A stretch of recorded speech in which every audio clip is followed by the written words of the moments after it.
Assalamu alaikum wa rahmatullahi wa barakatuh. Alhamdulillahi rabbil alameen wa salatu wa salam ala ashrafil mursaleen Sayyidina Muhammad wa ala alihi wa sahbihi ajma'in. Inshallah, today we are beginning a new surah, Surah Talaq, that talks about divorce. It consists of 12 verses. So I don't know whether it's by coincidence or there is a message that we have to understand. It consists of 12 verses like the previous one, Surah Tahrim, and both of them talk about women and their relationship with men. So Surah Tahrim, 12 verses, Surah Talaq, 12 verses, both of them talking about women and their relationship with men. So I don't know why both of them consist of 12 verses. Maybe after some time we'll discover. So as usual, we will begin with listening to a recitation. So today we will listen to a recitation from verse 1 up to 2, and then we will go ahead with the tafsir.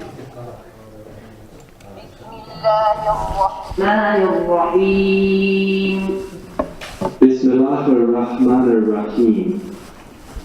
يا أيها النبي إذا طلقتم النساء فطلقوهن لعدتهن وأحصوا العدة واتقوا الله ربكم لا تخرجوهن من بيوتهن ولا يخرجن إلا أن يأتين بفاحشة مبينة وتلك حدود الله ومن يتعد حدود الله فقد ظلم نفسه لا تدري لعل الله يحدث بعد ذلك أمرا.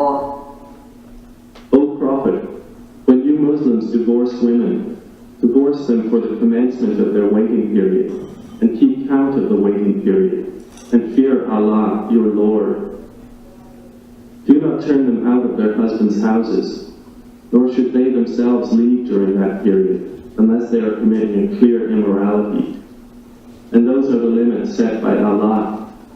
And whoever transgresses the limits of Allah has certainly wronged himself. You know not. Perhaps Allah will bring about after that a different matter. فإذا بلغن أجلهن فأمسكوهن بمعروف أو فارقوهن بمعروف وأشهدوا ذوي عدل منكم وأقيموا الشهادة لله ذلكم يوعظ به من كان يؤمن بالله واليوم الآخر ومن يتق الله يجعل له مخرجا. And when they have nearly fulfilled their term, either retain them according to reasonable terms, or part with them according to reasonable terms. And bring to witness 2 just men from among you, and establish the testimony for the acceptance of Allah. That is instructed to whoever should believe in Allah and the last day. And whoever fears Allah, He will make for him a way out. We said there are some differences between the surahs that were revealed in Mecca and those that were revealed in Medina. The chapters that were revealed in Mecca, they basically were talking about monotheism, worshipping only Allah, talking about the day of judgment, and the verses were shorter than the verses of the surahs revealed in Medina. So this is among the chapters that were revealed in Medina, and as you can see, the verses are very long. And actually tonight we will discuss only one verse, and if we are to discuss everything regarding this verse, we could take hours and hours, just only one verse. And we said before, in Mecca, Allah subhanahu wa ta'ala was talking about polytheists, to worship Allah, to worship Him alone, to abandon worshipping idols. In Medina, He's mostly talking to the believers, giving them a set of rules and regulations. So you've already believed, then you have to implement the rules and regulations set by Allah subhanahu wa ta'ala. So the verse is very long, and we will try actually to focus on words that have many connotations. For example, the word iddah. There are many interpretations with regard to the word iddah, and it depends on the context. So you might mistranslate it regarding the context, yet the translation is okay. So we will be focusing on these words to make it clear and to make it easy for you to understand. So as usual, we will begin with the keywords that will help us understand better the verses. So we have the word iddah, and the plural of it is idad. Idda means miqdaru ma yu'addu wa mablaghu. So the quantity and amount of something that is countable. So for example, you could say iddatu rijal, a number of men, a group of men. So it's a number or amount of something which is countable. Al-idda also means jama'a, group.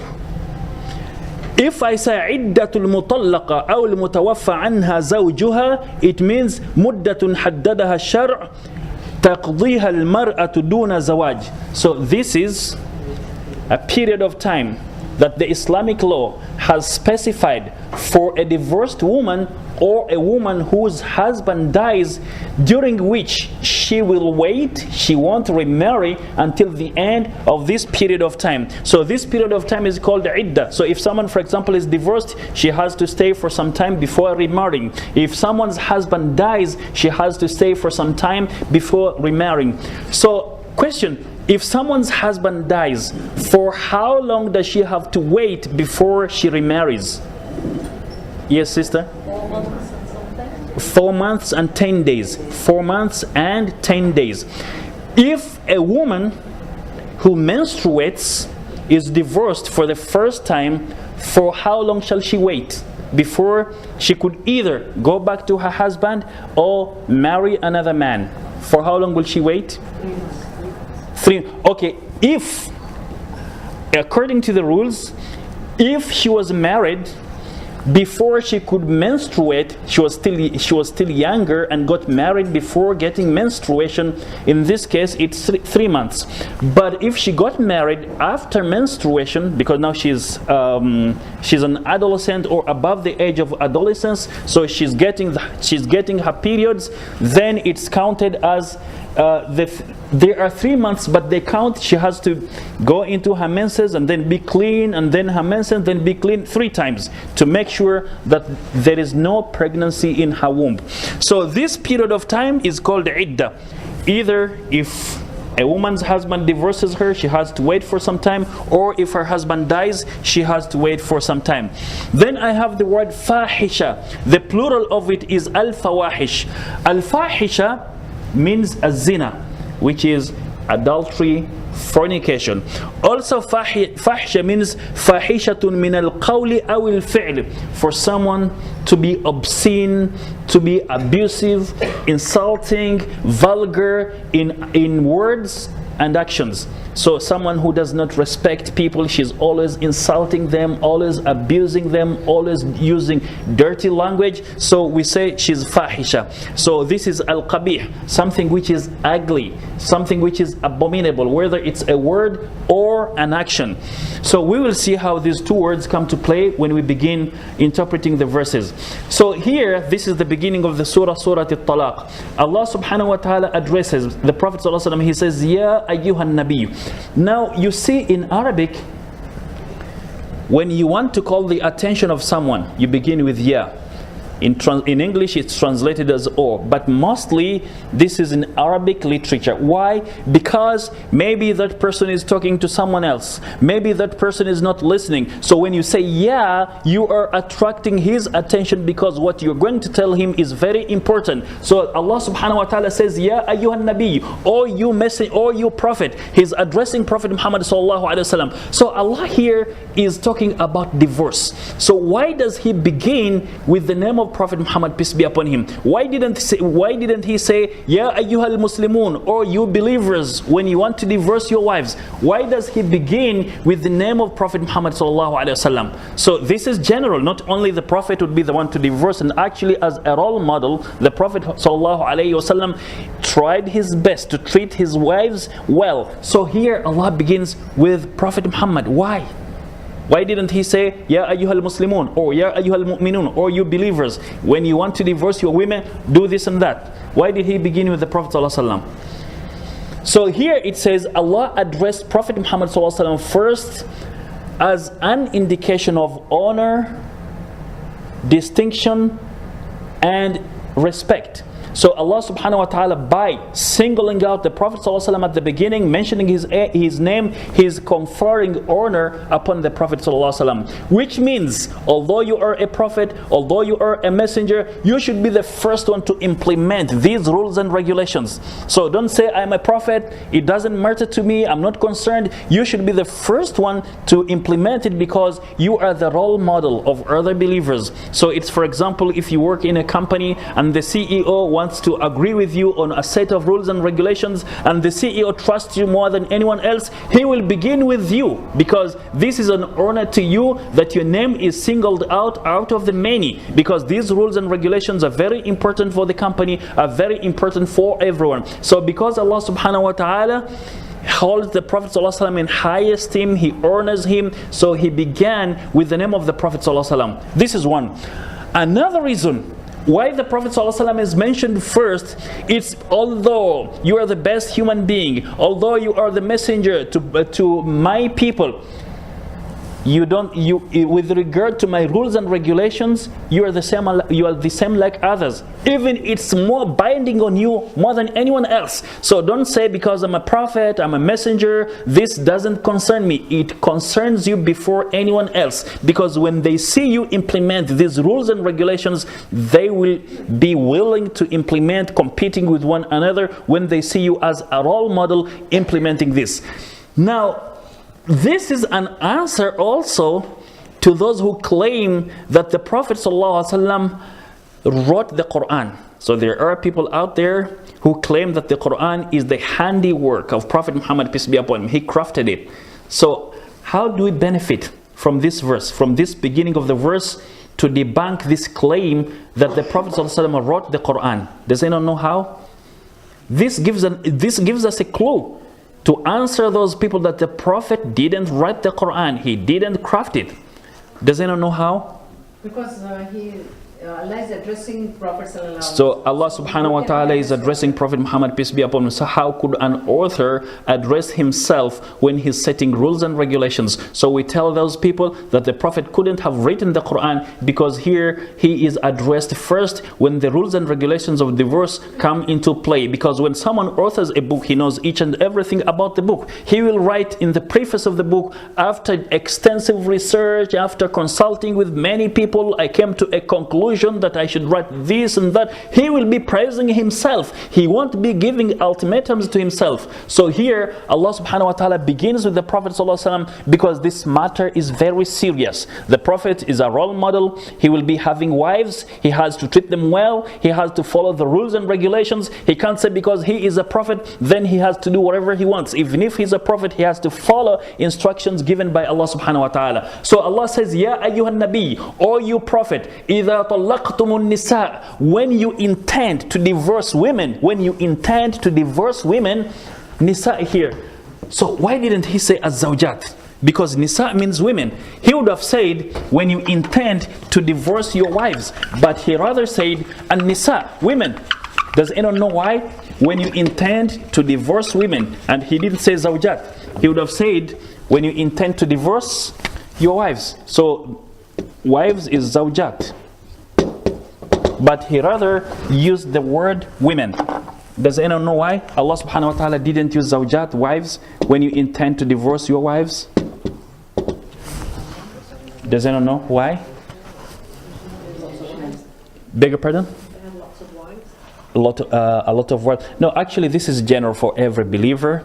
Even if you have only one wife, if you intend to divorce her, then there are rules that you have to follow, which we will be talking about. So why didn't he say wives, but he rather said women, nisa? Because as we said before, you remember, when his nisa, the relationship here isn't good at all. when you are thinking of divorcing your wife, this means you are no longer intimate. She has done something that angers you. So you are now trying to get her from your life. She will, after some time, depending on how you divorce her, she will become a stranger. She won't be your wife. So here he doesn't use the word wife, because by thinking of divorcing her, depending on how you divorce her and depending on how long you stay before bringing her back, she might no longer be your wife. So Allah subhanahu wa ta'ala is using women, because this means there is no a good relationship. If you remember when we were talking about the difference of zawja imra'a, so when Allah subhanahu wa ta'ala was talking about the wife of Fir'aun, the wife of Nuh and Lut, he used the word imra'a. He didn't use zawja because their relationship wasn't good. They might have been enjoying conjugal rights, but in other issues they were not together. So he used the word imra'a. So here an-nisa, the relationship isn't good at all, and it may deteriorate in such a way that a man may decide to divorce her 3 times so that she would no longer be his wife. So Allah says, you prophet, when you intend to divorce women, فَطَلِّقُوهُنَّ لِعِدَّتِهِنَّ. Now the problem comes here. Now we said idda means a waiting period. Idda means the time when, if someone is divorced, in which she would wait before remarrying another man, or if her husband dies, the period which she has to wait. But here the meaning is different. Does anyone know what it means? So when you intend to divorce your wives, how should you divorce them? فَطَلِّقُوهُنَّ لِعِدَّتِهِنَّ. It means divorce them when they are free from menstruation, when they are not in their periods. Don't divorce her when she's in her periods. You have to wait until the periods are over, then you can divorce her. Actually, to make it easy, Ibn Abbas says talaq, divorce, happens in 4 ways. There are 4 manners or 4 ways in which divorce happens.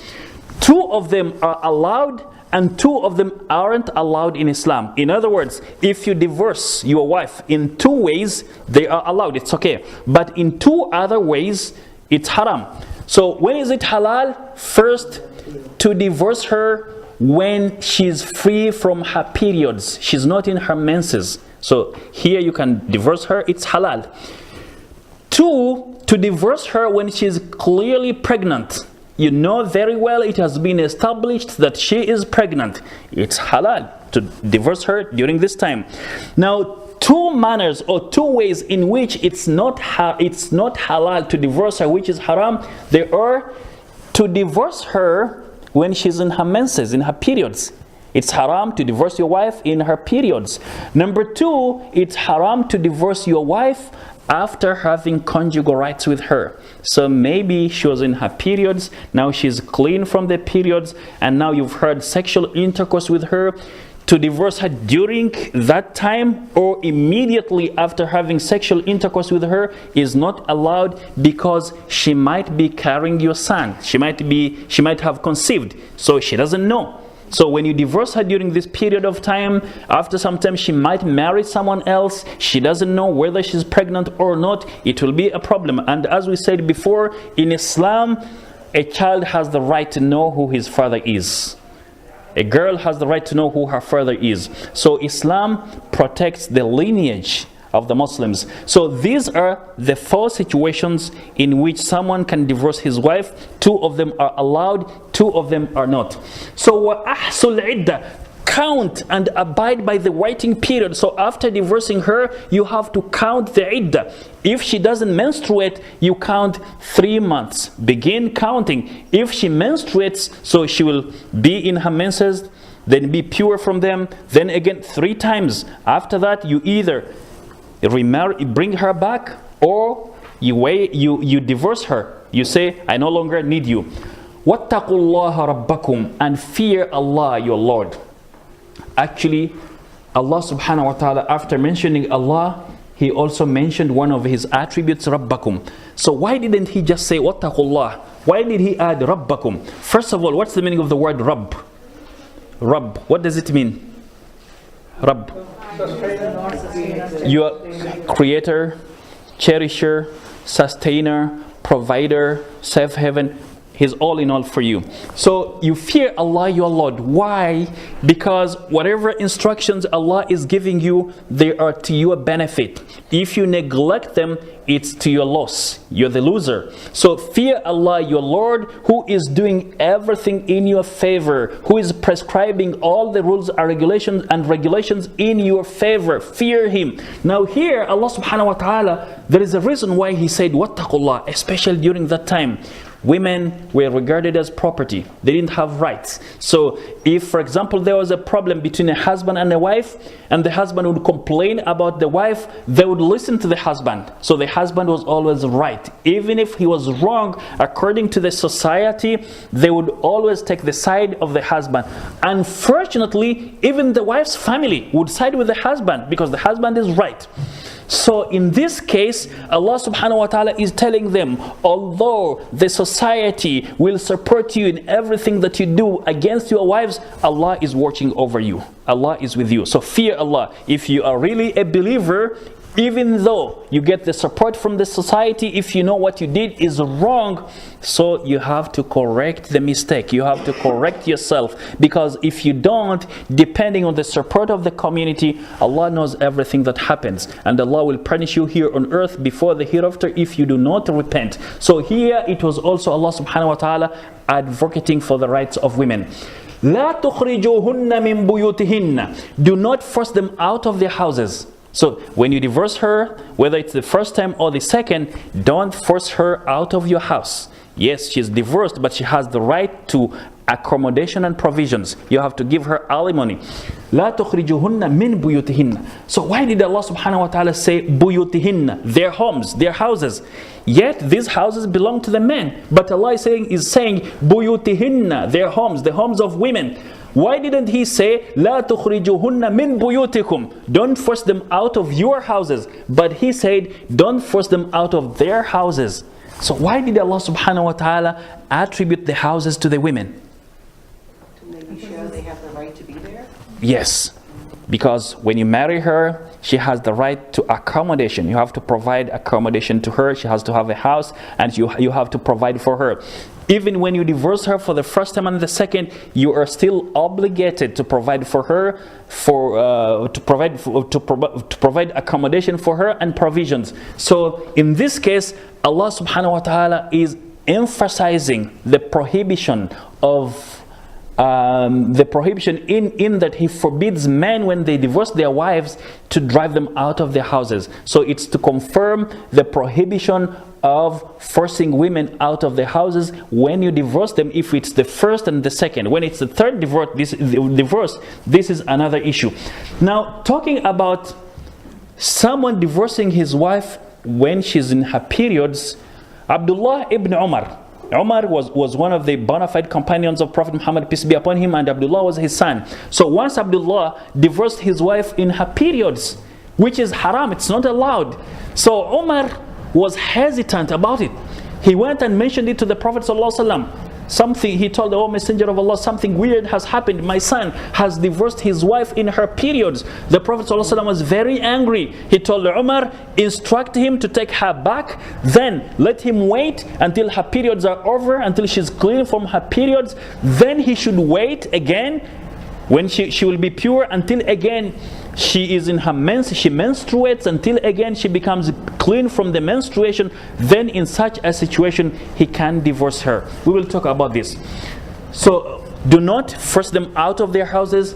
وَلَا يَخْرُجْنَا. They are also not allowed to leave their houses إِلَّا أَن يَأْتِينَ بِفَاحِشَةٍ مُبَيِّنَةٍ, except if they commit a flagrant immorality, obscenity. So if they misbehave and it's a very grave mistake that they have committed in the house, then in such a situation you can force them out of the houses. But if they are innocent, they didn't do anything wrong, they are entitled to accommodation.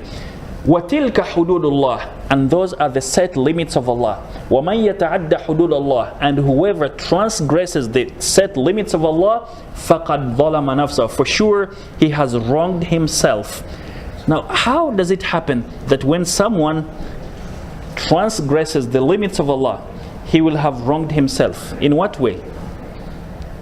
For example, if you don't follow the rules and regulations of Allah, and here we're talking about divorce, you will have wronged yourself. How?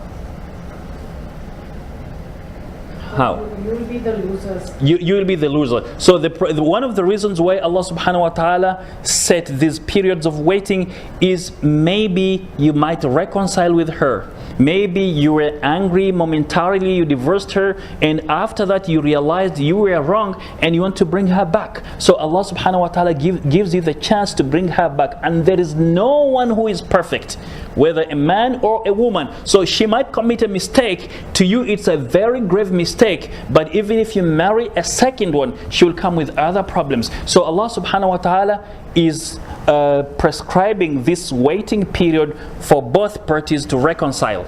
And Allah subhanahu wa ta'ala wants the reconciliation to happen. So the family members will help them. And during the time when she's divorced, when she's still in her house, she will be primping herself, trying to reform herself, looking more beautiful, trying to attract her husband so that they get reunited.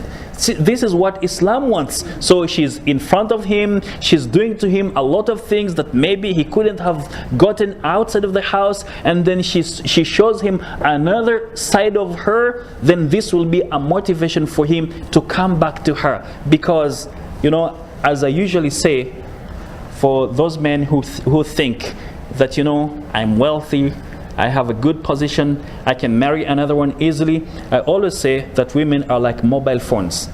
You know, today you have S7 with all the functions. You like it, you love it. But tomorrow you will see another mobile. You sell this one, you buy another one. So if this is the case, you will end up selling, buying, divorcing, marrying until until the end of it. So you have to stick with whom you have.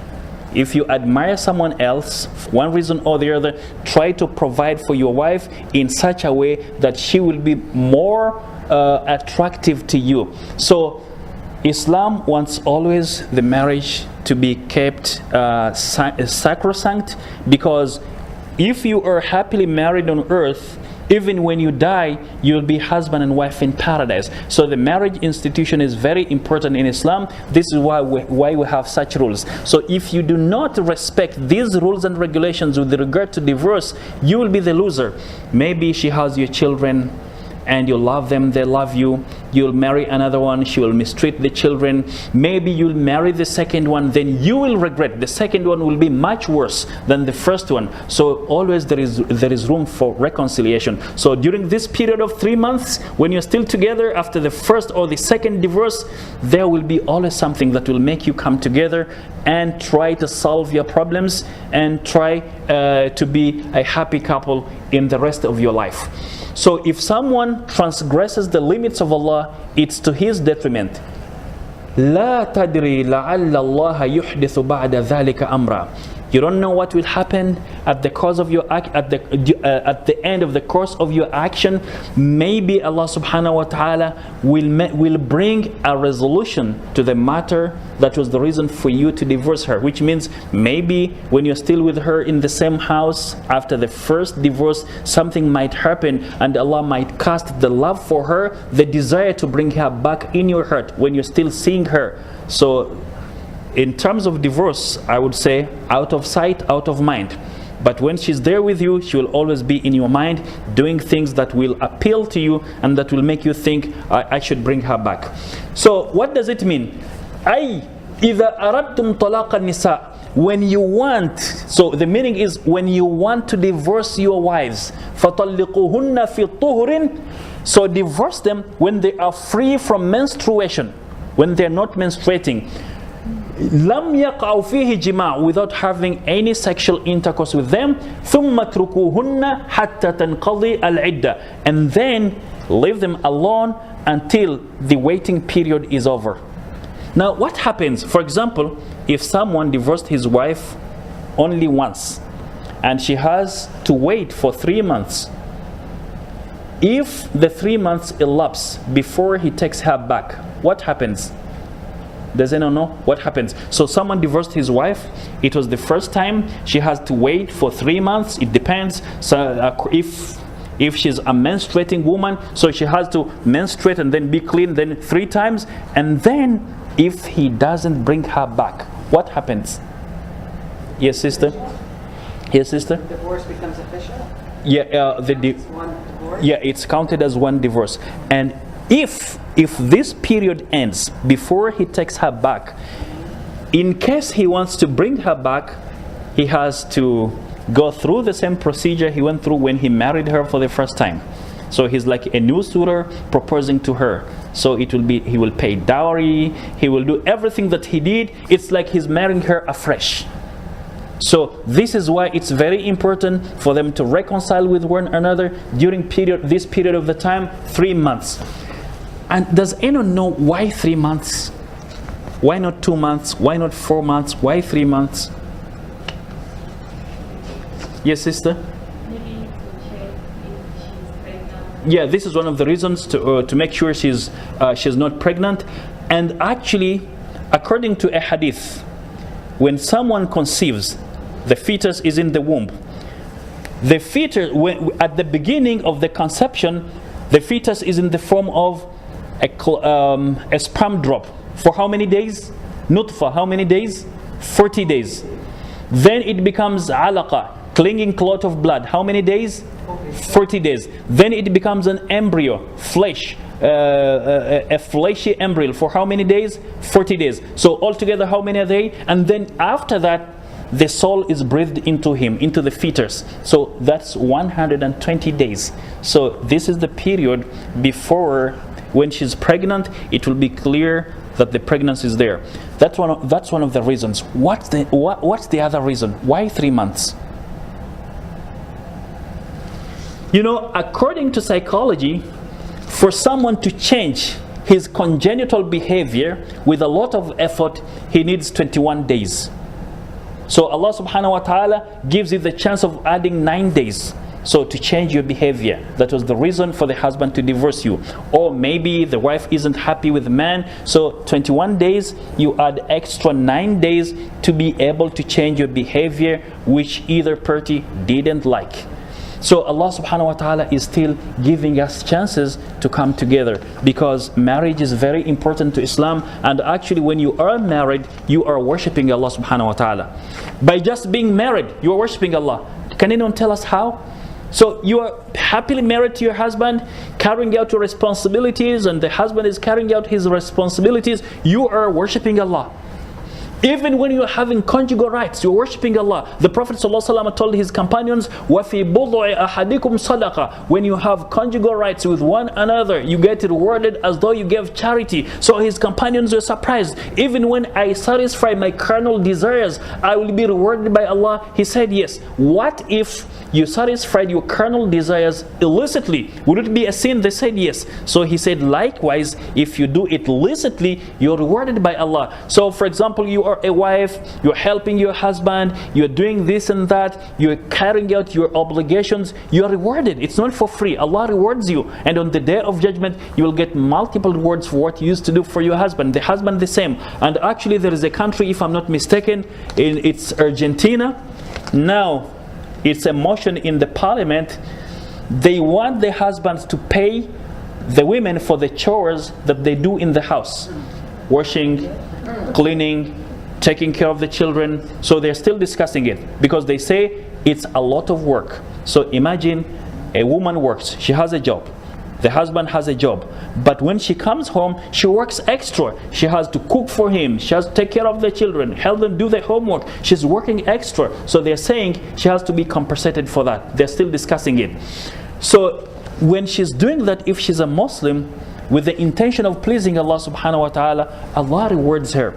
So here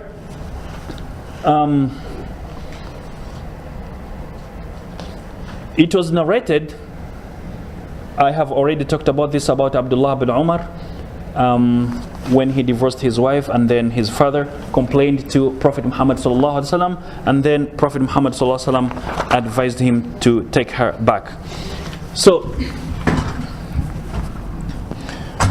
Abdullah bin Umar says, regarding the phrase or the clause that says فَطَلِّقُوهُنَّ لِعِدَّتِهِنَّ, so divorce them before their menstruation.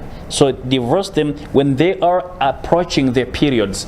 Abdullah bin Umar says, أي في الطهر من غير جماع. So divorce them when they are still free from menstruation, before menstruation, without having conjugal rights with them, without having sexual intercourse with them. And this is what they call talaq sunni, divorcing according to the way of Prophet Muhammad sallallahu alayhi wasallam. Ikrimah says, one of the companions of the Prophet, he says, أن ابن عباس كان يرى طلاق سنة طاهرا من غير جماع. So Ibn Abbas was of the opinion that to divorce in accordance to the sunnah of the Prophet ﷺ is to divorce the woman when she's free from menstruation without having sexual intercourse with her. And actually Abdullah Yusuf Ali talks about it. He said, when your physical relationship with one another, it's on an ebb. So there is no physical attraction between a husband and wife, especially sexually. This is not a good time to divorce her. Does anyone know why?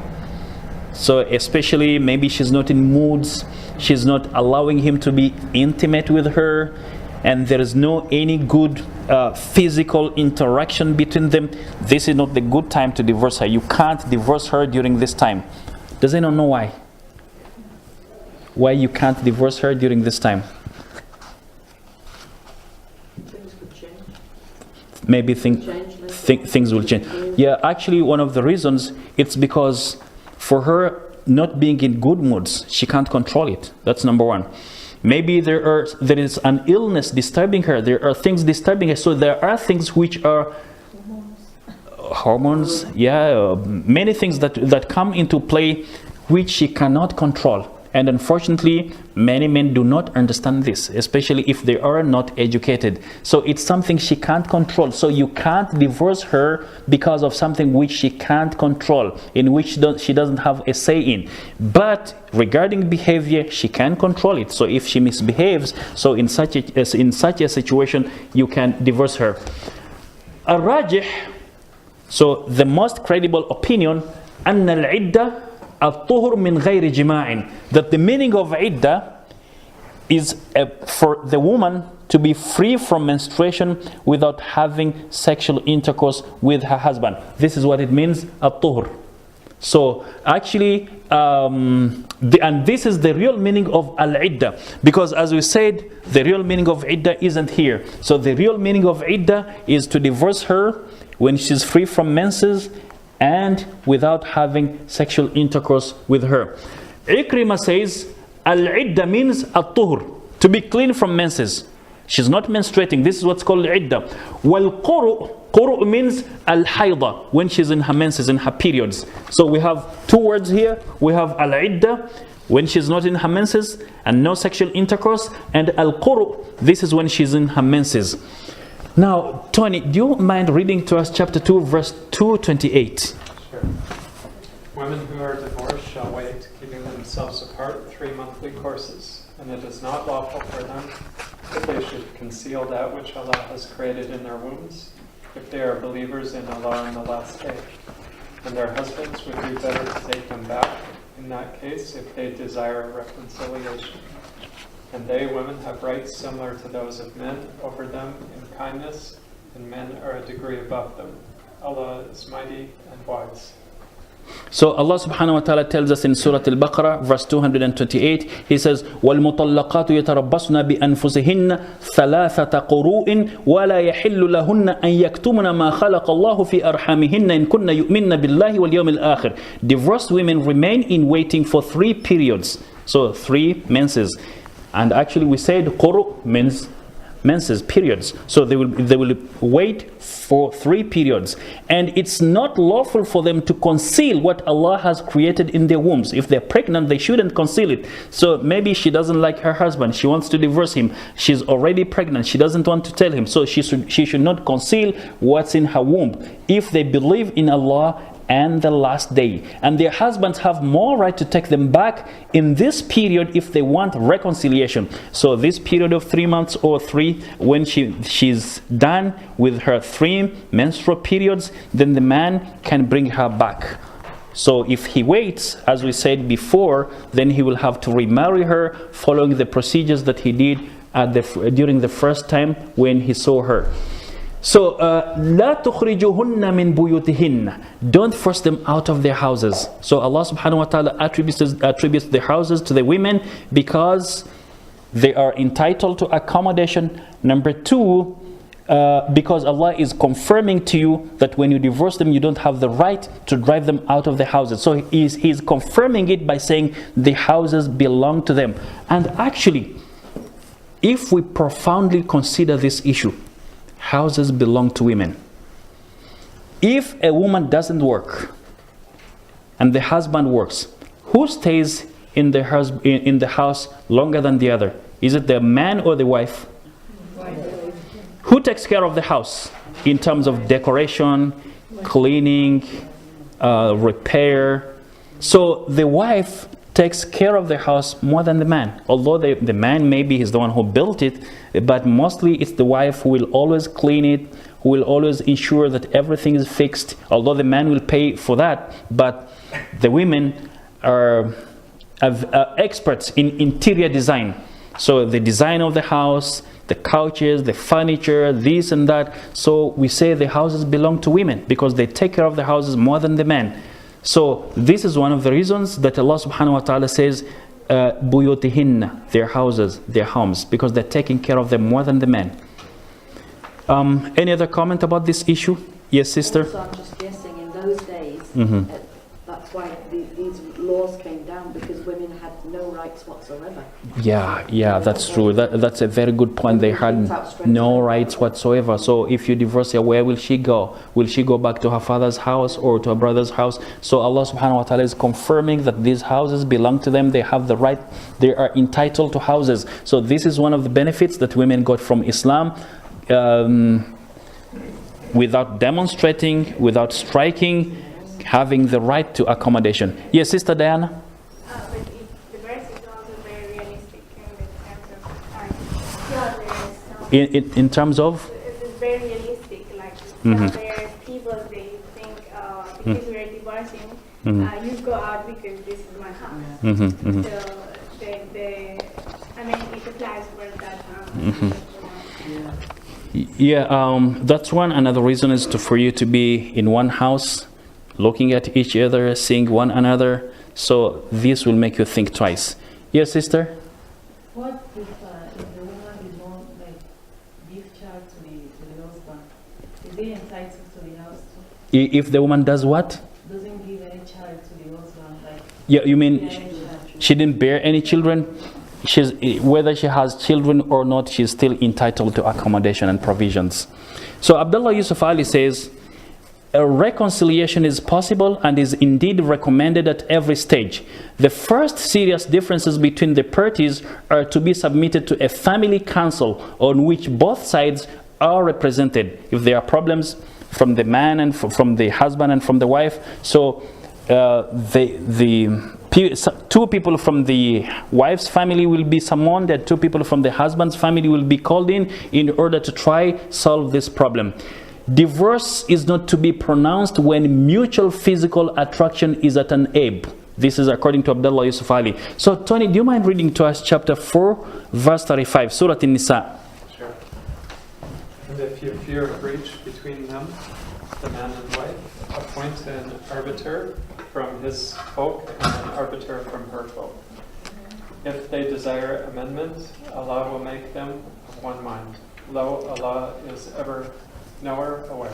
So Allah subhanahu wa ta'ala says, وَإِنْ خِفْتُمْ شِقَاقَ بَيْنِهِمَا فَابْعَثُوا حَكَمًا مِنْ أَهْلِهِ وَحَكَمًا مِنْ أَهْلِهَا إِنْ يُرِيدَ إِصْلَاحًا يُوَفِّقِ اللَّهُ بَيْنَهُمَا إِنَّ اللَّهَ كَانَ عَلِيمًا خَبِيرًا. And if you fear dissension between the two parties, husband and wife, send an arbiter from his family and an arbiter from her family. If they both desire reconciliation, Allah will cause it between them. So it depends on the intentions of those arbiters. Maybe in the first place, the family of the wife didn't like the man, or the husband's family didn't like the woman. So when petty problems happen, they capitalize on that to inflate it. We told you she's not a good woman.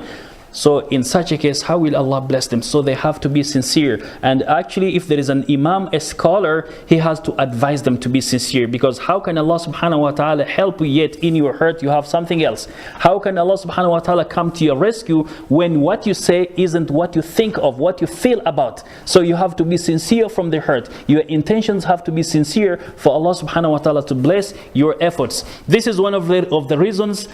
Sometimes we see differences between a husband and wife.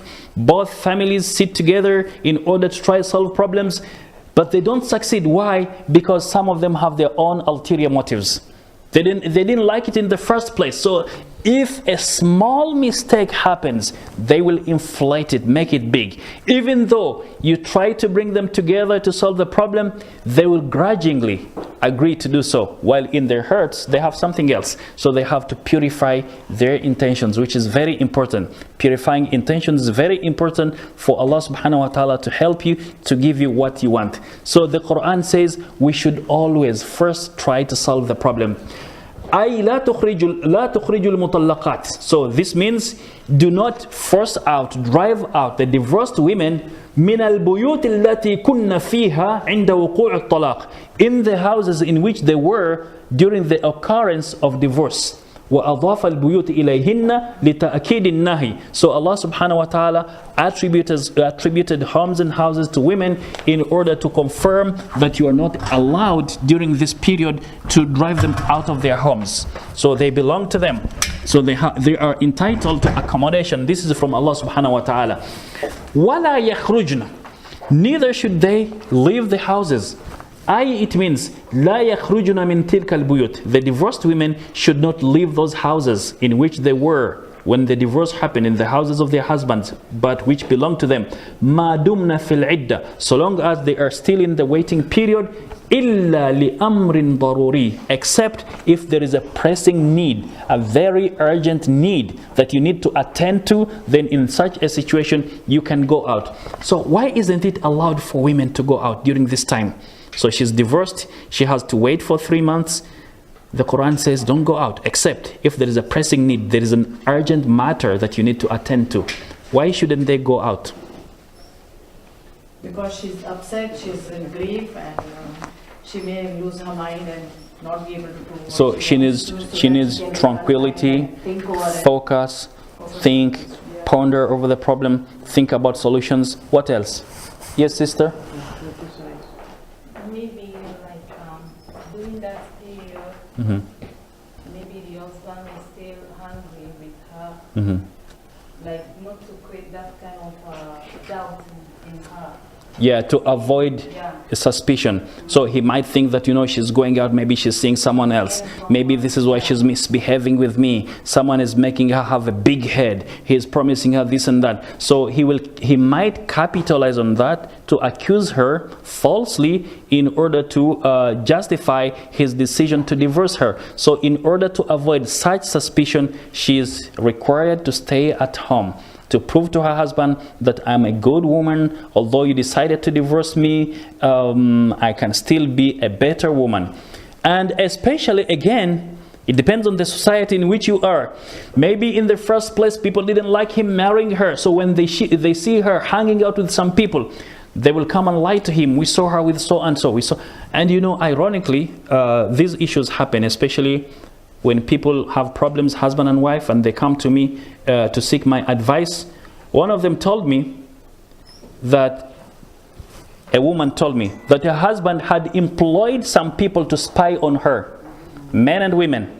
So especially neighbors, tell me everything that she does. If she goes out, tell me. If she talks to someone, tell me.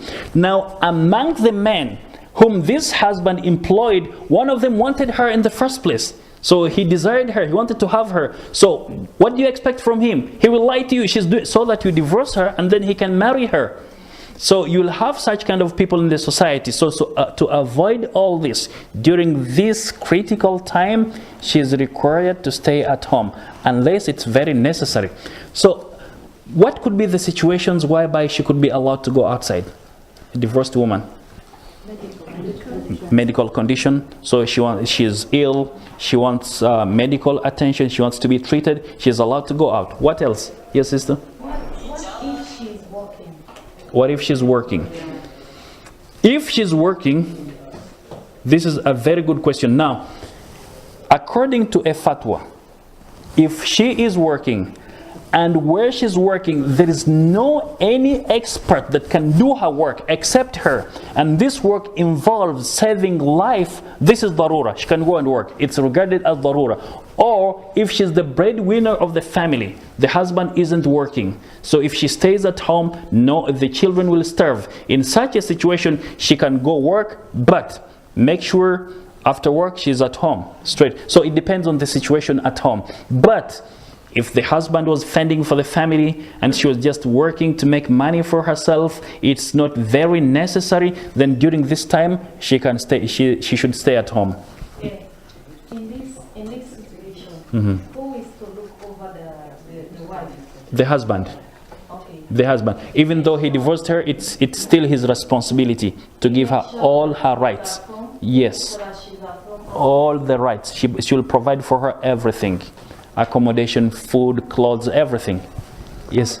So from the first issue of divorce, the first talaq, as we call it, she has to spend that period of time in the house. Yeah. And he can still be in the house with her. Yes, yes. First and second. The first and second, yes, yes. And actually, yes, they can see each other, they can talk to each other. Does it have to be covered? No need. Yeah, if it's the first and second. And actually, this is the time when she has to prim herself, look more beautiful, attract him so that he can think otherwise. Now, if it's during the first divorce, before the term ends, and he wants to return her back, just by having sexual intercourse, that's enough. But if the waiting period is over, and now he wants to bring her back, he will remarry her, follow the same procedure. So it should, during the first divorce, just to be intimate with her, this is a sign that he has brought her back. But if he waits after that, after the waiting period, then he has to pay dowry, he has to bring witnesses. Separate herself from him. Yes, They yes, don't see each other. yes. So, وَلَا يَخْرُجْنَ وقيل, it was said, والمراد, the intended meaning, لا يخرجن من أنفسهن إلا إذا أذن لهن الأزواج. So during this period of time, they are not allowed to go out by themselves without permission from their husbands. So either she gets out, it's necessary, or she gets permission from her husband. So if she's working again, it will be an agreement between her and the husband. If the husband says you can continue working, it's not a problem. But of course, as we said before, if she was the breadwinner, he won't say no because he's benefiting from that. So here it depends on the husband, and it depends on the situation. إِلَّا أَن يَأْتِينَ بِفَاحِشَةٍ مُبَيِّنَةٍ, except if they commit a flagrant disobedience. What does it mean? Al-Wahidi says, أكثر المفسرين, majority of the interpreters of the Quran, على أن المراد بالفاحشة, what's the meaning of fahisha is az-zina, if she commits adultery. So if she commits adultery in such a situation, she has to be forced out of the house in order to be punished according to the penal codes of Islam. And Al-Shafi'i says, and others, huwa al-bidha'u fil lisan, when she becomes vulgar, abusive, insulting people in the house, wal istitalatu biha ala man huwa sakinun ma'aha fi dhalika al-bayt, and when she begins to assault everyone, to assault them verbally and physically, abusing them, insulting them, having the audacity of calling them names, of disrespecting them, then in such a situation, he can force her out of the house. So Allah subhanahu wa ta'ala says, وَمَنْ يَتَعَدَّ حُدُودَ اللَّهِ, whoever transgresses the limits of Allah, فَقَدْ ظَلَمَ نَفْسَهُ, he has indeed wronged himself. Which means تَجَاوَزَهَا إِلَى غَيْرِهَا, anyone who oversteps the limits of Allah in order to abide by other limits which are not set by Allah, وَأَخَلَّ بِشَيْءٍ مِّنْهَا, or if he defaults on any aspect of the rules and regulations of Allah, فَقَدْ ظَلَمَ نَفْسَهُ, he has indeed wronged himself, بِأَنْ أَوْرَدَهَا مَوْرِدَ الْهَلَاكِ, because he will have brought destruction to himself. So by following the instructions of Allah subhanahu wa ta'ala, we have all to benefit. I will give you just one story. It's a true story. I used to have an acquaintance, someone whom I know. He would come to me, ask questions, and if he had problems, he would ask for my advice. So one day, he complained to me about his wife. She did this and that, and he wanted my advice. I advised him. After 3 days, he came back. He said, you know what, Mr. Hassan, I saw a very beautiful woman at a travel agency. She speaks good Arabic, good English. She's very active. I want to marry her. I told him, you already have a wife and children. So what do you know about her? So he said, no, she's very good. She's excellent. I tried to discourage him, but he didn't listen to me. So what happened? After 2 weeks, she told him, you know what? My ATM card is expired. I need 500 KD to buy a new car. So because he was dating her, he wanted to marry her, he gave her the 500 KD. So she promised him she will pay back after 2 weeks. After 2 weeks, he calls her. Maybe she gave the mobile phone to her brother or her husband. So the brother was threatening him. So 500 KD gone. And the brother, or whether it was brother or husband or I don't know, he was telling, if you call again, I'm going to take you to police. So I said, I told you. So now you had small problems with your wife. Now you admired this one from the start. See what has happened. Even it could have been worse. So stay with the one whom Allah has chosen for you. Because even if you admire someone else, she will come with other problems.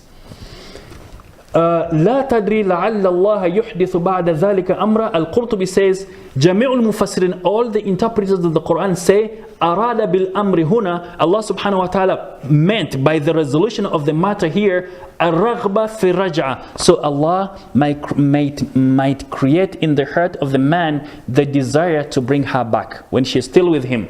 Muqatil says, أي بعد طلقة أو طلقتين تحدث المراجعة. So by the will of Allah, by the blessing of Allah subhanahu wa ta'ala, but after one divorce or two divorces, then Allah can cast into the heart of the man the desire to take her back, to take his wife back. Al-Wahidi says, الأمر الذي قد يحدث هو أن يوقع في قلب الرجل المحبة لرجعتها. So a matter that can happen is Allah subhanahu wa ta'ala to cast into the heart of the man the desire and interest to take back his wife. So this is one of the reasons that we have iddah, waiting period. Now what are the other reasons? Why should there be a waiting period? 3 months, 3 menses, why? Why should we have waiting periods? Why, for example, if someone divorces his wife, even for the first time, she doesn't go to her family? Why does she have to stay with him? Can she go to her family though? No, she's not allowed. She has to stay in the house where the divorce happened. Yeah. But that's true. I mean, I should imagine in society here, they pack the bags, they take the kids, and they go back to mom. Yeah, actually, many people follow the culture. They don't follow the teachings of Islam. She should stay in the house where the divorce happened. So she can't go back to her. Yeah, if it's the first or the second divorce, she has to stay in the house where it happened. It's usually because divorce is mostly given when the husbands are angry, when they have a fight with the wife, and they just boil over, they get angry, and they do it on the spur of the moment. Usually it's like this. And so that time is there so that you reconcile, because you have children, you have a home, and you have families together. There is time, yeah. And, this is a chance for reconciliation. Maybe you have children, and maybe one of your children didn't perform well at school, so even though you were not talking to one another, then this will be an icebreaker. You know, the child didn't do well, or our son got A+. Then you begin talking to one another. Then in the due process, reconciliation happens. So here, Abdullah Yusuf Ali says, when the divorce is pronounced, there should be a period of probationary waiting, and the dowry has to be paid, and due provision has to be made for many things on equitable terms. Every facility has to be given for reconciliation till the last moment, and impediments are provided against hasty impulses leading to rupture. So in other words, there should be a lot of conditions discouraging the divorce. So a lot of efforts bringing about reconciliation, and this happens when she's in the house of her husband. And actually it's dangerous if she goes to her family, because the sisters, the mother, the brother will say, what do you want from her? Actually, I wanted to read out this to you. One of the aspects of divorce in Jahiliyyah. So Al-Hasan al-Basri says, There was one of the companions of the Prophet by the name Ma'qil ibn Yasar. He had a sister. So his sister was divorced by her husband, and the husband waited until her waiting period was over. So after the waiting period, her husband wanted to take her back. So because Ma'qil was a very proud person, a decent man, a very well-to-do man, a respectable religious man, he told his brother-in-law, I gave to you my sister with good heart, now you divorced her and the waiting period is over, so she will never go back to you. So the woman wanted it because she wanted to go back to her husband. She loved him, but her brother said no because he was taking care of her. So until the verse was revealed, فَلَا تَعْضُلُوهُنَّ أَن يَنْكِحْنَ أَزْوَاجَهُنَّ. Do not prevent the women to remarry their husbands. So Ma'qil went to the Prophet and said, I will allow her, or Messenger of Allah. So this was a proud man, a proud brother who didn't like his sister to go back to the man. He was discouraging her because she was in his house. So he was influencing her in his house. So this is one of the reasons she should stay in her husband's house, so that there is no negative influence from the family members, friends, neighbors. And actually I hear a lot when I listen. I used to teach in one school without mentioning names. I was the only male staff member in the room, and the women could talk literally about everything about their husbands. So if one complained, he did this, and the other said, divorce him, what do you want, you're still young, you'll get another man. So they were encouraging her to divorce the man. So such kind of friends, instead of encouraging her to go and reconcile with her husband, they were encouraging her to divorce him. So according to the wisdom of Allah is that she stays in the house, he sees her every day, she sees him every day. Problems will happen, maybe something needs to be fixed in the house, or maybe she will cook for him a very delicious meal, he will be asking her about the menu. Then they will break the ice and start talking about the problem. So actually one of the aspects of divorce in Jahiliyyah before the advent of the Prophet ﷺ was that the father or the brother would decide whether the sister would go back to the husband or the daughter would go back to the husband. So the woman didn't have a say. But here a verse was revealed. And actually in another hadith, a woman went to Aisha, Prophet Muhammad's wife, radiallahu anha, and she said, you know, my husband has said that he will never enjoy conjugal rights with me and he will never divorce me. He will always leave me hanging. So I asked him how. He said, if you do something wrong, I will divorce you, and before your waiting period ends, I will bring you back. Then I stay with you. Then if you do something wrong, I divorce you. Before the waiting period ends, I bring you back. So I can keep doing this for 100 times and more. So this lady went to Aisha to complain. Aisha didn't have an answer. She was quiet. Then Aisha waited for the Prophet ﷺ to ask him about this issue. The Prophet was also quiet. So the verse was revealed in Surah Al-Baqarah, verse 229. الطلاق مرتان فإمساك بمعروف أو تسريح بإحسان, which means divorce is twice. The pronouncement of divorce happens twice.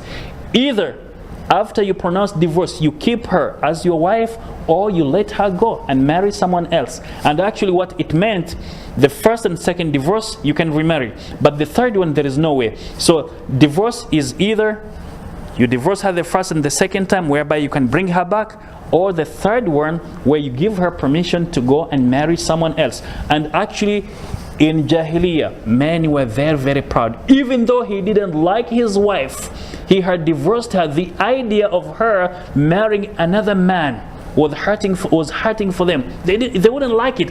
How could someone who was my wife, especially if he enjoyed a high position, and the one marrying his wife is a low caste, so to speak, according to their standards, he would say, this is an insult. How could she leave me and marry so and so?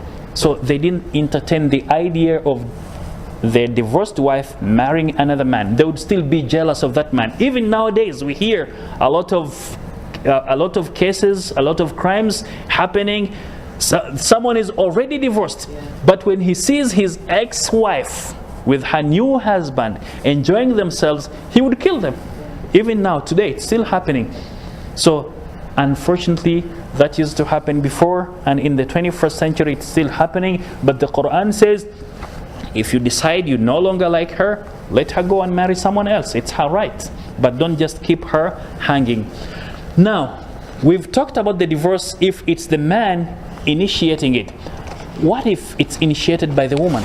She no longer likes the husband. She can pay khulu. She's done. She can pay khulu. Can you elaborate on it? Like it's her decision, then she can call people and then divorce him. You know, during the time of the Prophet ﷺ, there was a man by the name Thabit ibn Qais. Thabit ibn Qais was a pious man, righteous, responsible man, but he was shabby, according to his wife. So one day his wife saw him approaching with a group of the companions of the Prophet. The others were smart, looking good, but he was shabby. So she went to the Prophet ﷺ. She said, you know, I don't have any problem regarding the behavior of Thabit ibn Qais. He's a religious man, he's a good person, but I feel in my heart I no longer like him. I no longer love him. I don't want to have anything to do with him. So the Prophet summoned Thabit ibn Qais. He said, your wife said she no longer wants to live with you. Will you accept? You know, he had given her a garden as dowry. So his dowry to her was a garden. So the Prophet told him, if she gives you back the garden, will you accept it? Thabit said yes. So the Prophet said, you should do that and then let her go.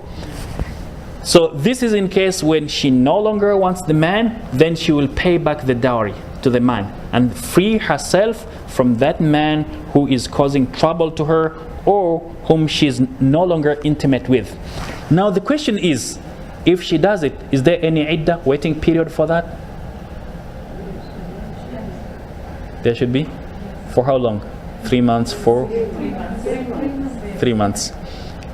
Some scholars say 3 months, but majority of them, including Ibn Taymiyyah, Ibn Qayyim, they said she will wait until she menstruates, and after menstruation, that's it. Because this menstruation will confirm to him and to her that she does not carry any child. She didn't conceive. She doesn't carry any fetus in her. So she will wait until she menstruates, and then she's clean from it, and that's it. She can marry another man. But sometimes, you know, you menstruate and then... Beg your pardon? Sometimes you can have a period, but you can still be pregnant. You can. Okay, you know, actually, they were talking about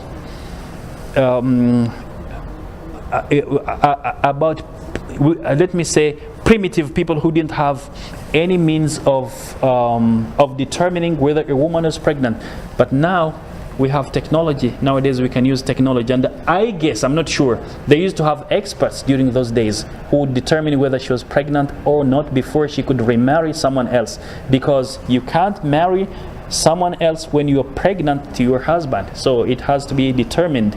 So for this reason, Ibn al-Qayyim, Ibn Abbas, Abu Musa al-Ashari, Uthman ibn Affan, majority of them, they say she will only wait until she menstruates. When she's clean from it, then she can marry another man. Because actually, if it was initiated by the woman, this means there is no way to reconcile. You know, women are very patient, but when they become angry, you have to be careful.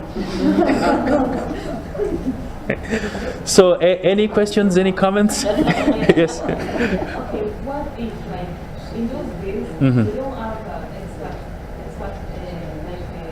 technology, what if, like, she had pregnancy, she's with some pregnancy, and then she didn't know that she's pregnant, she's an menstruation, and then she gave herself 1 month. Don't you think 1 month is too short? According to the scholars. Okay, the main purpose is to determine she's not pregnant to that man. So whatever means they can use to determine that, it's okay. So according to as I said, to the primitive ways was to wait for her to menstruate and then to be clean from it. And I guess, I'm not sure, maybe they had some experts who would determine whether she was pregnant. But as I said, you have another opinion that says she has to wait for 3 months. But you have majority of them say no. She has to be to wait for her periods when they are over to make sure she's not pregnant. Then she can marry another person.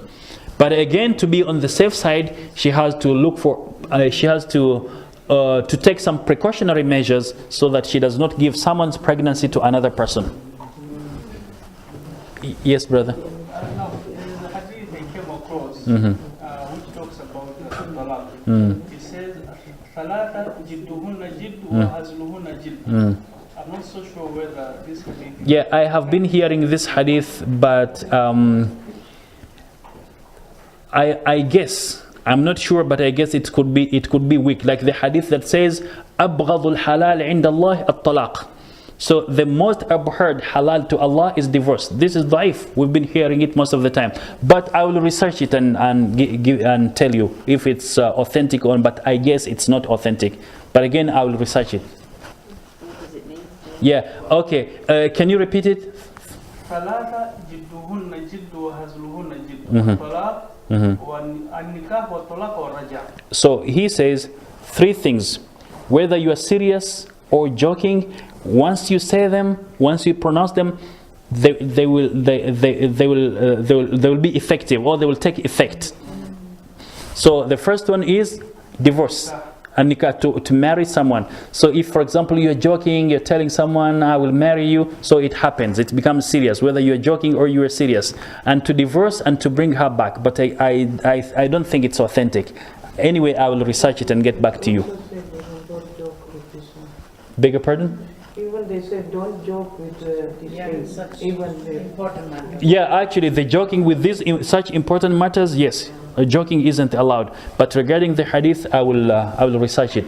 But also in other place they said talaq. Some people are telling it something bothering, but they said sometimes it's niyama also. Sometimes some people are persecuting from their husband. If they marry to another one, maybe it's blessing for her. You know, one of the reasons why the hadith is dhaif, which says that among the abhorred allowed things to Allah is divorce, is that it depends on your situation, on your relationship with the man. I have a sister who is always complaining about her husband. Whatever she does, he doesn't appreciate it. So why should you punish yourself, be in jail, when you can marry someone else who loves you, who appreciates you? So it's a blessing depending on your situation, depending on your condition. But if it's for selfish reasons, for example, someone married someone whose salary was 1,000 KD. So the main purpose to marry this man is because of the salary, not because of his behavior, not because of his appearance, just because of his income. Then when she finds someone who earns 2,000 KD, so because of the 2,000 KD, she wants to divorce the first one. So we say in this case, no, this is haram. Yeah, the man didn't do anything wrong. It's not in his hands. So it depends on the situation. It depends on the relationship. It depends on how dangerous it is. So actually, even talaq doesn't have one rule. Sometimes it's halal. Sometimes it's compulsory. If you don't issue the talaq, you're sinning, you're committing a sin. So we can't say it's always halal or haram. It might be halal, it might be haram, it might be abhorred. It depends on the situation. It's like polygyny in Islam, marrying a second wife or third wife. Although people think it's always halal, but in some situations it could be haram to marry a second wife. Some situations it could be makruh, abhorred. So it's not always halal, it depends on the situation. No, I mean, because some people, they don't know their rights. Yeah. Like even some ladies, when they get talaq, some husbands are throwing them out Yeah. because they don't know, they're telling itla barra. Yes. But if they have to stay in their house, Yes. like you say, to get their rights. Yes. In like this situation, also some people, they are suffering too much, but Yeah. they are not telling. They are like punishing themselves. They are telling because of children, I am with him. Like like this. Yeah. So situation. you don't need to torture yourself. Yeah. Yeah, you're right. Yes.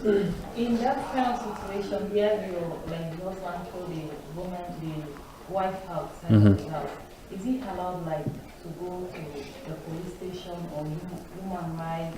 Oh yeah. Actually, we have nowadays in Kuwait they have family courts, and also they have the contemporary courts. So if you go to the court, they will make sure you get your rights. And actually here in Kuwait, the women problems take priority.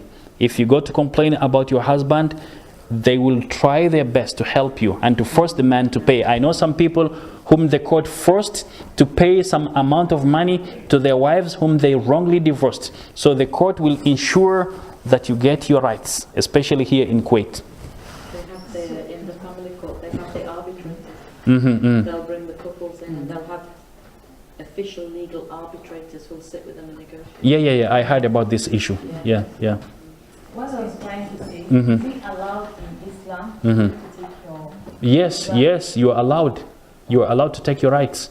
A lot of women would go and complain to the Prophet ﷺ, and he would make sure that they got their rights. Yeah. What if the children, who is going to take care of the children when the husband divorces the wife? It depends. Again, the family court decides. It depends on the situation, the condition, when they are still young. And it depends also according to because in Islam, there is no age limit where they say the custody of the children will go to the mother. But in most cases, when they are still young, below 7, the mother takes custody of them. Every country has its own rules regarding child custody, and they are different. They are not following the custom. They don't give the alimony, they don't give the money to the wife or for taking care of the child. They just leave it. That's un-Islamic. She has to leave the house and that's it. That's un-Islamic. In Kuwait, that's how they are following. In Kuwait, you go to court. Yeah. They'll make him pay the money. Yeah, in Kuwait, because this is an Islamic state. I'm talking about other countries where Islam is not. And even otherwise, though the court gives them, but still they don't pay. They leave it. She has to stay in the mother's house, and she that's wrong. In the mother's house, and she's helpless on the roads. That's wrong. That's wrong. So people don't follow the Quran. Yeah. They don't know actually. Many people don't know what I feel is. Yeah. What is in the Quran? Yes, actually, when they don't know the meaning, they have not learned the Quran, and they don't go abide by the You see, if you take this verse that we've discussed today, read through it from just the English part of it, there will be some things which you won't understand. Okay, although you speak English, but you won't understand exactly what do they say. So we need explanations from scholars, from the companions of the Prophet, to tell us what exactly does it mean. For example, iddah. Many people know it's just waiting period, but here we learned it's something else. So there is still lack of education about Islamic matters. There is still a lot of ignorance. Yeah, so we have a lot of work to educate people. But again, another problem is whenever there are classes, you invite people come and learn about religion, most of them don't come. But if there is a buffet, there is a concert, you'll find many of them coming. So basically, there are rules, but there are exceptions to the rules. Yes. If a woman's at home and she's been physically or mentally abused, and he's had enough and I divorce you, surely she should get away. She should get out of the situation. Yeah, actually, what we always say, that your safety and life gets precedence over everything. Even if it entails to insult Allah to save your life, you're allowed to do that. So what about being assaulted by the man? So you leave the house. Because in such a situation you can't bear this, you can't stay, because your life is very important, your life is sacrosanct. So in such a situation, leave the house for him, go away. This dowry debts and all this is very common in India. They demand money from the woman. Actually what she's saying, they attack her with acid. Yes. I saw one documentary, the Jazeera, the last week. They all showing that how they are unable to pay the dowry. People from the villages, they do this. Even educated people, they demand more money from her. Go get it to your father's house, go stay there, we don't want you. And because they are not Muslims, it's not an issue on media. Suppose if the Muslims were the ones doing this, it would be all over. Even Muslims do this honor killing, which you must be that's very bad. Even non-Muslims have honor killing. And when she goes in Islam, even if you find your wife cheating on you, you saw her with your eyes, you can't kill her. No. In Islam, you bring 4 witnesses, and the witnesses would have seen her in the act in such a way that if you brought a wire and put it between them, it wouldn't go to the legs. In other words, 4 of them saw the action.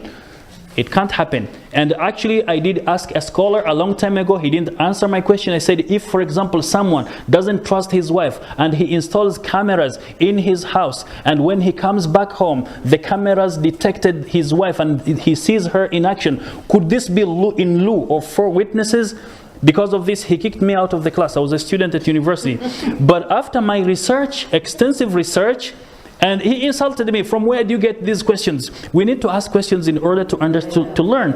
So after research, they said, even if you install the camera, and even if the camera shows clearly she was cheating on you, if she swears she didn't, because he can play with the camera. Also, spying isn't allowed in Islam. So in the first place, he wouldn't have brought the camera. You're not allowed to spy on each other in Islam. So even if there is a camera that shows clearly she was in the act of cheating on you, you can't kill her.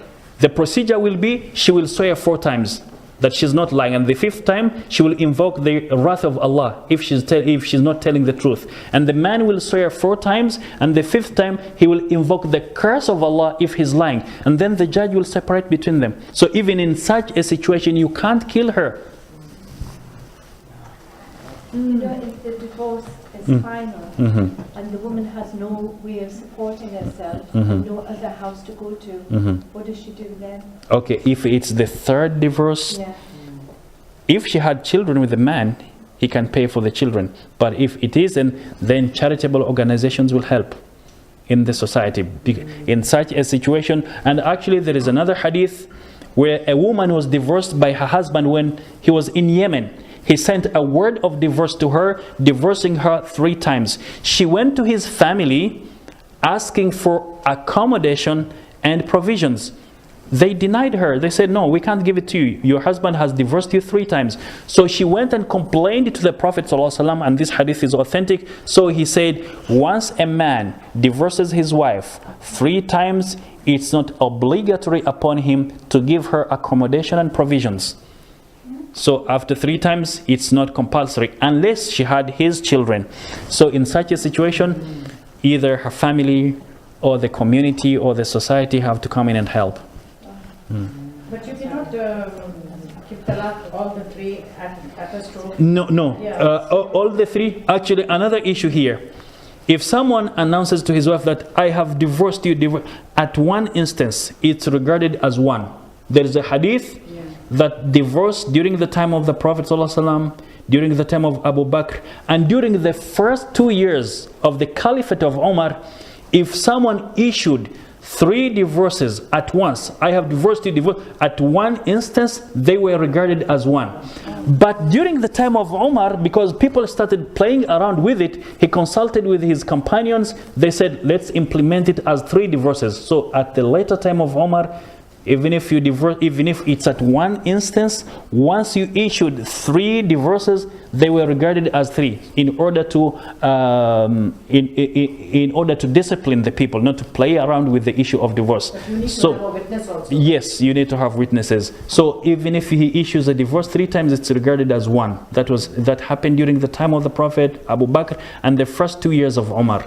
But it is not a violation of the Quranic interpretation.